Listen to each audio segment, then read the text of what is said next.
ओम शांति। आज है 11 सितंबर 2020 की साकार मुरली। पहले एक नज़र मुरली की मुख्य पॉइंट्स पर। बाबा ने कहा, बच्चे, देह सहित देह के सब धर्मों को त्याग मुझे याद करो। जो आत्म अभिमानी होकर नहीं रहते हैं तो जरूर देह अभिमान है।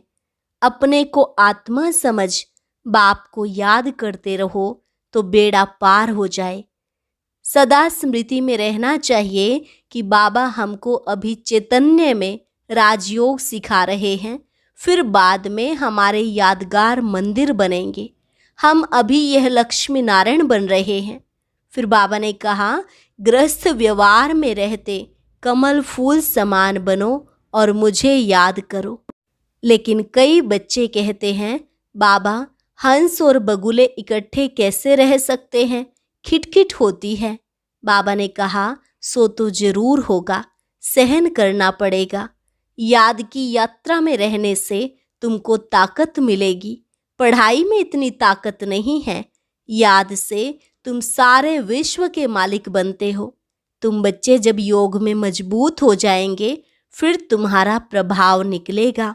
ज्ञान तलवार है, उसमें याद का जौहर भरना है। और लास्ट में बाबा ने कहा, इस समय तुम्हारी चढ़ती कला होती है क्योंकि बाप तुम्हारे साथ है। बाप जो पढ़ाने वाला है उनको जरूर याद करना चाहिए। अब सुनते हैं महावाक्यों को विस्तार से। मुरली का सार। मीठे बच्चे, यह ड्रामा का खेल एक्यूरेट चल रहा है। जिसका जो पार्ट जिस घड़ी होना चाहिए वही रिपीट हो रहा है। यह बात यथार्थ रीति समझना है। प्रश्न, तुम बच्चों का प्रभाव कब निकलेगा? अभी तक किस शक्ति की कमी है? उत्तर, जब योग में मजबूत होंगे तब प्रभाव निकलेगा। अभी वह जौहर नहीं है। याद से ही शक्ति मिलती है। ज्ञान तलवार में याद का जौहर चाहिए जो अभी तक कम है। अगर अपने को आत्मा समझ बाप को याद करते रहो तो बेड़ा पार हो जाएगा। यह सेकंड की ही बात है। ओम शांति। रूहानी बच्चों को रूहानी बाप बैठ समझाते हैं। रूहानी बाप एक को ही कहा जाता है, बाकी सब हैं आत्माएं। उनको परम आत्मा कहा जाता है। बाप कहते हैं, मैं भी हूँ आत्मा, परंतु मैं परम सुप्रीम सत्य हूँ। मैं ही पतित पावन ज्ञान का सागर हूँ। बाप कहते हैं, मैं आता ही हूँ भारत में बच्चों को विश्व का मालिक बनाने। तुम ही मालिक थे ना, अब स्मृति आई है। बच्चों को स्मृति दिलाते हैं, तुम पहले पहले सतयुग में आए, फिर पार्ट बजाते 84 जन्म भोग, अब पिछाड़ी में आ गए हो। तुम अपने को आत्मा समझो। आत्मा अविनाशी है, शरीर विनाशी है। आत्मा ही देह के साथ आत्माओं से बात करती है। आत्म अभिमानी होकर के नहीं रहते हैं तो जरूर देह अभिमान है। मैं आत्मा हूँ, यह सब भूल गए हैं। कहते भी हैं पाप आत्मा, पुण्य आत्मा, महान आत्मा। वह फिर परमात्मा तो बन नहीं सकते। कोई भी अपने को शिव कह ना सके। शरीरों के शिव नाम तो बहुतों के हैं। आत्मा जब शरीर में प्रवेश करती है तो नाम पड़ता है, क्योंकि शरीर से ही पार्ट बजाना होता है। तो मनुष्य फिर शरीर के भान में आ जाते हैं कि मैं फलाना हूँ। अभी समझते हैं, हाँ, मैं आत्मा हूँ। हमने 84 का पार्ट बजाया है। अभी हम आत्मा को जान गया हूँ। हम आत्मा सतो प्रधान थी, फिर अभी तमो प्रधान बनी हूँ। बाप आते ही तब हैं जब सब आत्माओं पर कट लगी हुई है।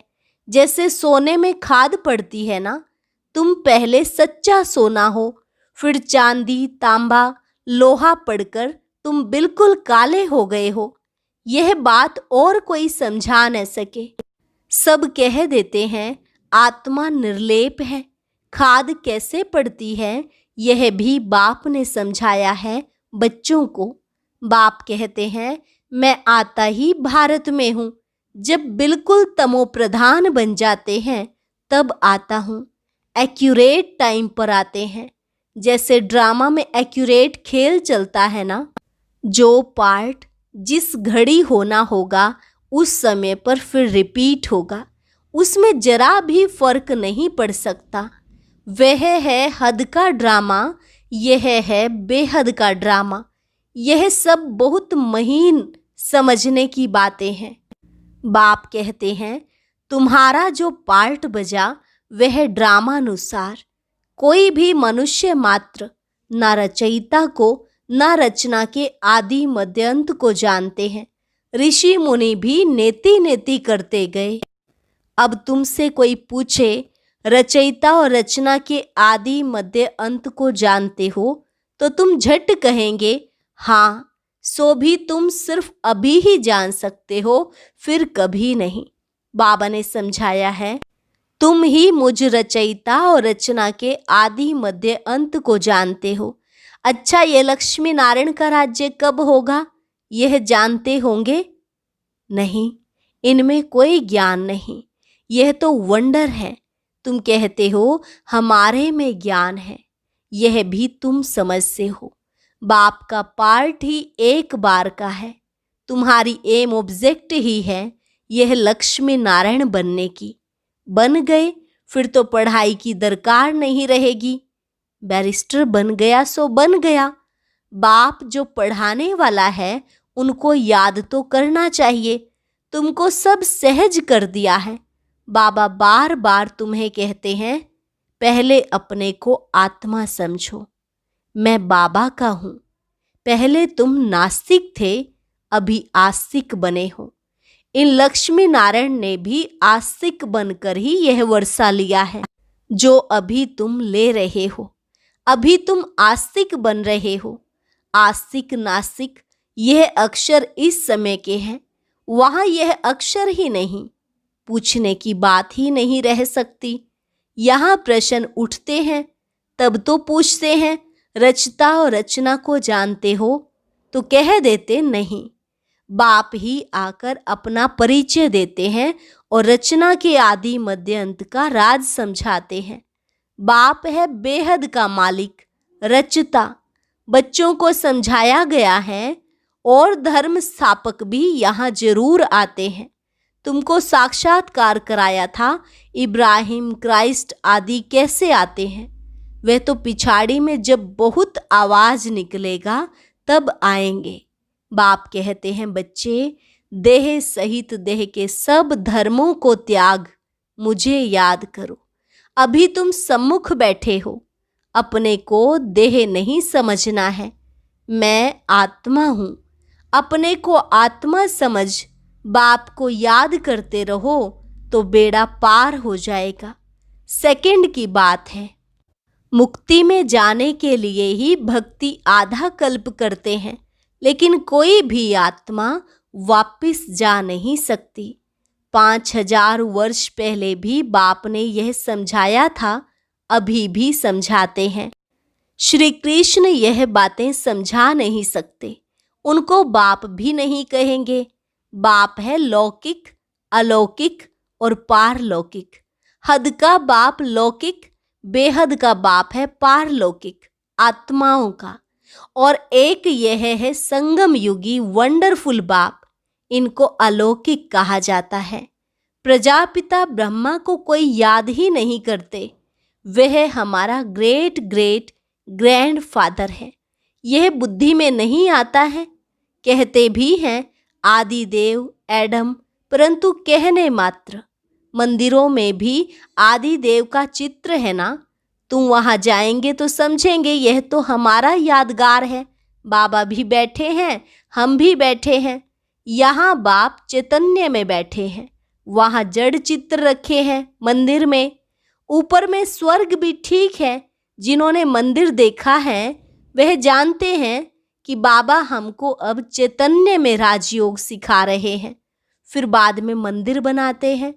यह स्मृति में आना चाहिए कि यह सब हमारे यादगार हैं। यह लक्ष्मी नारायण अब हम बन रहे हैं, थे, फिर सीढ़ी उतरते आए हैं। अब फिर हम घर जाकर राम राज्य में आएंगे। पीछे होता है रावण राज्य।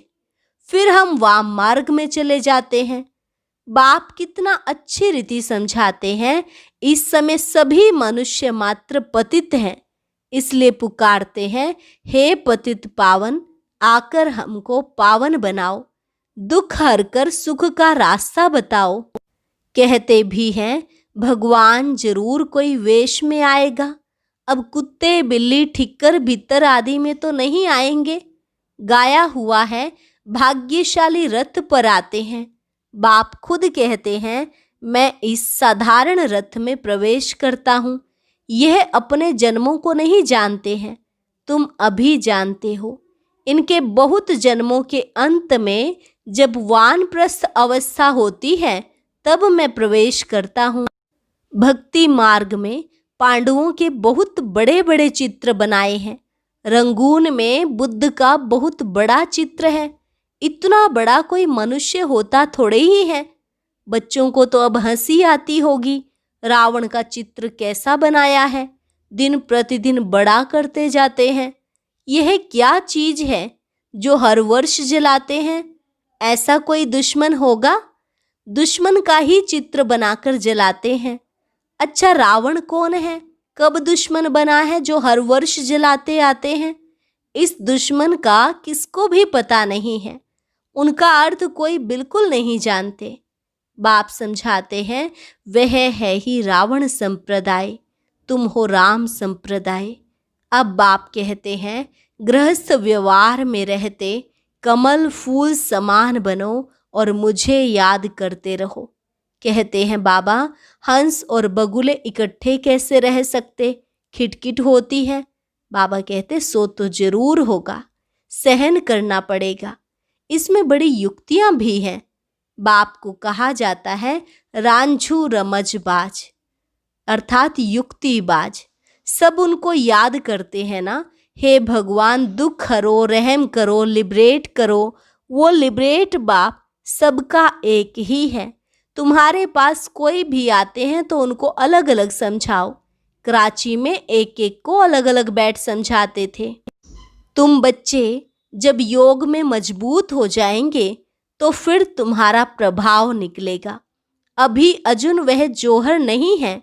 याद से शक्ति मिलती है, पढ़ाई से शक्ति नहीं मिलती है। ज्ञान तलवार है, उसमें याद का जौहर भरना है, वह शक्ति कम है। बाप रोज कहते रहते हैं, बच्चे याद की यात्रा में रहने से तुमको ताकत मिलेगी। पढ़ाई में इतनी ताकत नहीं है। याद से तुम सारे विश्व के मालिक बनते हो। तुम अपने लिए ही सब कुछ करते हो।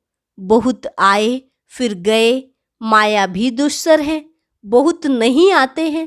कहते हैं ज्ञान तो बहुत अच्छा है, खुशी भी होती है। बाहर गया खलास, जरा भी ठहरने नहीं देती। कोई कोई को बहुत खुशी होती है, ओहो बाबा आए हैं, हम तो चले अपने सुख धाम। बाप कहते हैं, अभी पूरी राजधानी स्थापन ही कहाँ हुई है। तुम इस समय हो ईश्वरीय संतान, फिर होंगे देवताएं। डिग्री कम हो गई ना, मीटर में पॉइंट होती है, इतनी पॉइंट कम। तुम अभी एकदम उच्च बनते हो, फिर कम होते होते नीचे आ जाते हो। सीढ़ी नीचे उतरना ही है। अब तुम्हारी बुद्धि में सीढ़ी का ज्ञान है, चढ़ती कला सर्व का भला। फिर धीरे धीरे उतरती कला होती है। शुरू से लेकर इस चक्र को अच्छी रीति समझना है। इस समय तुम्हारी चढ़ती कला होती है, क्योंकि बाप साथ है ना। ईश्वर जिसको मनुष्य सर्वव्यापी कह देते हैं, वह बाबा मीठे मीठे बच्चे कहते रहते हैं, और बच्चे फिर बाबा बाबा कहते रहते हैं। बाबा हमको पढ़ाने आए हैं। आत्मा पढ़ती है, आत्मा ही कर्म करती है।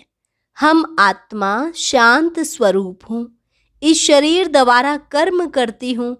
अशांत अक्षर ही तब कहा जाता है जब दुख होता है, बाकी शांति तो हमारा स्वधर्म है। बहुत कहते हैं मन की शांति हो, अरे आत्मा तो स्वयं शांत स्वरूप है, उनका घर ही है शांति धाम। तुम अपने को भूल गए हो, तुम तो शांति धाम के रहने वाले थे। शांति वहां ही मिलेगी। आजकल कहते हैं एक राज्य, एक धर्म, एक भाषा हो, one cast, one religion, one God. अब गवर्नमेंट लिखती भी है वन गॉड है, फिर सर्वव्यापी क्यों कहते हैं? वन गॉड तो कोई मानता ही नहीं है। तो अब तुमको फिर यह लिखना है, लक्ष्मी नारायण का चित्र बनाते हो, ऊपर में लिख दो सतयुग में जब इन्हों का राज्य था तो one god, one deity religion था। परंतु मनुष्य कुछ भी समझते नहीं है, अटेंशन नहीं देते।